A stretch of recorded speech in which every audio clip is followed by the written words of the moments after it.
Round about our coast, at the foot of crags and promontories, or nested in a bay, there is many a cavern and fissure untrodden by the steps of man, for without the help of a boat or rope he cannot even glimpse these secret places. One cave there is in particular, known to very few and it's seldom visited. It goes by the name of the Cathedral. In such a fastness, washed by the ever-moving tides, screened from the light of day, nature has many a secret birth and growth. There you may notice variegated roof and walls, where human chisel has never imprisoned form in symmetry, and there a translucent, never-resting pavement, where not even sunlight and shadow can trace a diapered pattern on the water. The cathedral faces out to the open sea, and the only approach to it by land, after you have climbed down the precipice, is through a narrow passage some 40 yards long, running parallel with the coast and at right angles to the cave itself. When you begin to penetrate this mysterious entrance, unlike any West End cathedral door through which you have ever passed, you can walk upright, but very soon you must stoop and creep, sometimes over the smooth rock, and sometimes through ice-cold water to the knees. Then, when you come out suddenly from that darkness into the vaulted cave, you see the whole outer world of dancing sea and sunlight framed in one gigantic arch. Inside, the walls are smooth and shining, and the water laps up to the far end with a greedy sucking motion. Above the present tide marks is a deposit of seaweed, drifted there by the ebb and flow of many a summer and many a winter sea. You will not dare to probe its depth, for its very softness holds a threat as if it were enticing you to engulf you in its shiny brown folds of sea rope or sea ribbon, and to hold you imprisoned for evermore. If you enter the cavern silently, you may chance to see a grey form or two lying on some slab of rock. But the moment your approach is known, they will slip into the sea, there will be a splash, a gurgle, and a ringed pattern on the water, and then you will be alone in the cathedral. The entrance cannot be reached except at low tides, or a little before or after, but this particular experience is only one of many sea ventures possible for you if you know the coast with the intimacy of a native.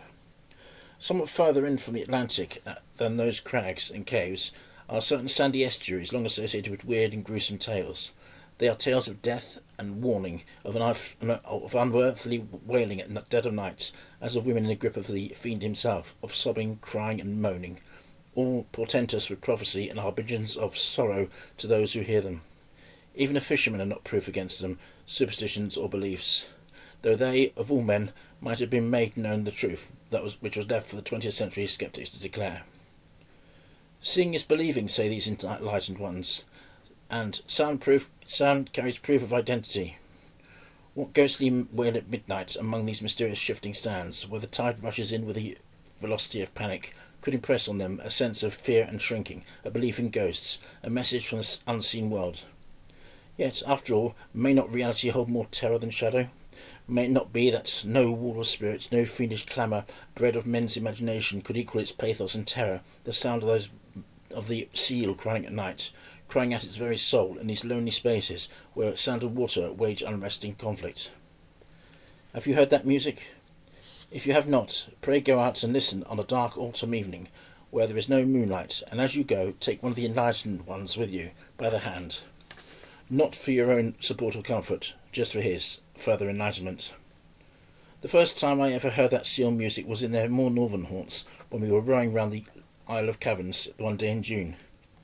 In that region, nature, even on days of sunshine, wears no friendly aspect. Wind and tide and current make a fearsome girdle around the islands.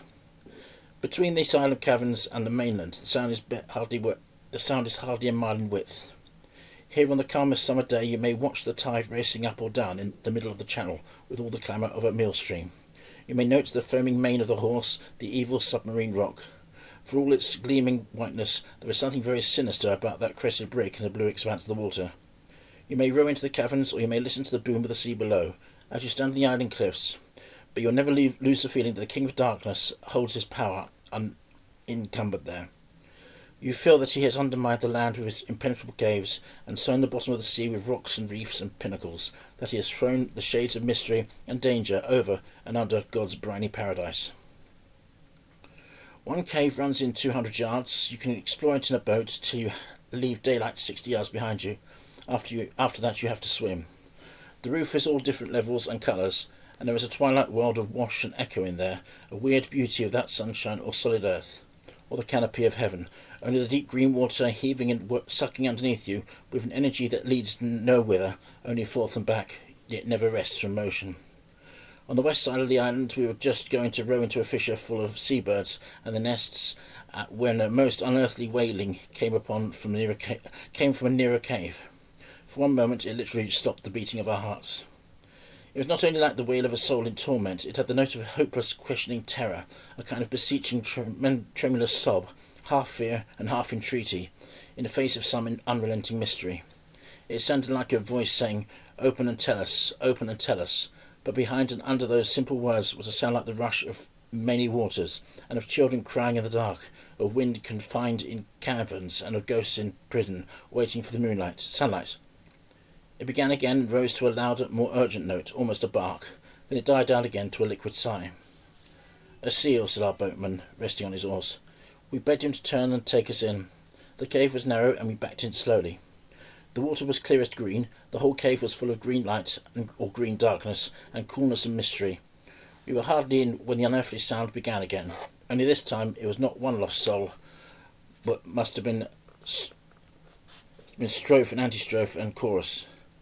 And each time, as that liquid sob rose to its highest pitch, it seemed as if the imprisoned sorrow were washing like driven tides against the cavern roof. We could detect, too, a note of mockery amid the wailing, as if the lost souls were not even united in their inconsolable grief, as if one would jeer at another with a long-drawn breath and sigh, and then the other would give way utterly in a howl that would have cleft a fissure in granite, so penetrating was the pathos of the sound.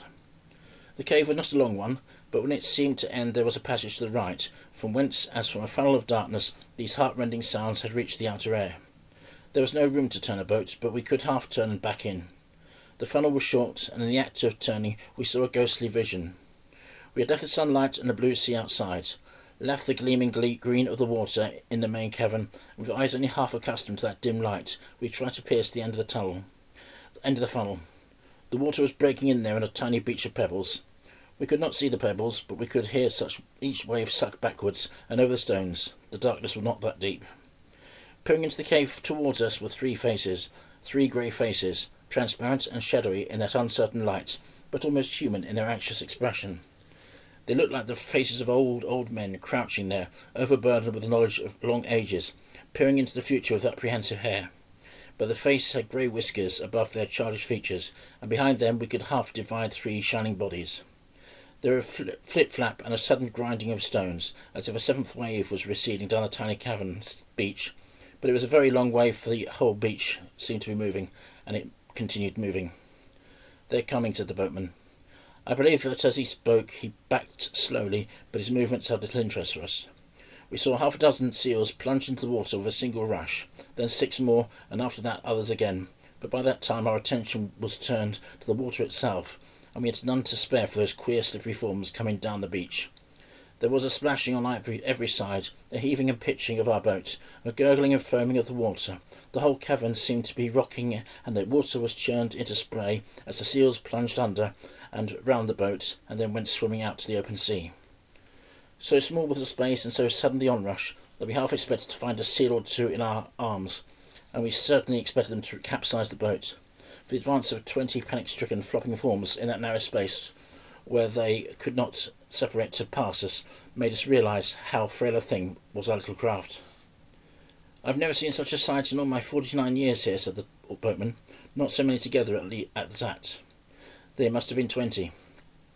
The music was stilled for that day, and we saw no more of the shadowy friends, except that every now and then on our homeward way a great grey head would slowly rise from the water with an expression like that of a St. Bernard dog, would gaze at us with protuberant eyes, and then, throwing itself a little backwards and exposing a speckled throat, would sink down into the watery home where we would follow it no more. The last time I heard the seal music I was returning on an autumn evening from an expedition among the sandhills. My only companion was of the United Ones, a foreigner in these parts. The tide was rising fast when we came to the estuary, and the light was failing, but with walking sticks we felt our way to the plank that spanned the channel. 10 minutes later the plank would have been under water, and we should have had to have made a long detour to effect our crossing. We wandered a while on the homeward side to listen to the waves lapping up and the sand flats with relentless flow. Suddenly a long moaning wail came out of the darkness and the flood. We stood still, as if turned into pillars. half anticipating the oncoming tide and darkness would regain their kingdoms at that unearthly summons. But no light broke upon the shadows, and still the sea came in our feet. "By the 9 gods," said my companion, for half his enlightenment consisted in classic illusion, "is that Kerberos or a lost spirit?" The cry came again, a cry from the very end of the wind and water and waste flat spaces, yet instinct with human tears and yearning and something more than human terror. He lit a cigarette. In that still night air the flame would have burnt steadily, but his hand was trembling like a poplar leaf. "No wonder they say the place is haunted," he muttered. We turned away up the hill. All the way home we discussed the pros and cons of Elizabeth Ann, and whether she would have remembered to kindle the log fire and to put the coffee on for supper. And I wondered. All through the night was that seal wailing in the darkness and the water. All through the ages have the seals been crying with the voice of a child without hope, or of a god who has lost his immortality. Who has ever tried to learn their language? Who will ever penetrate their mystery?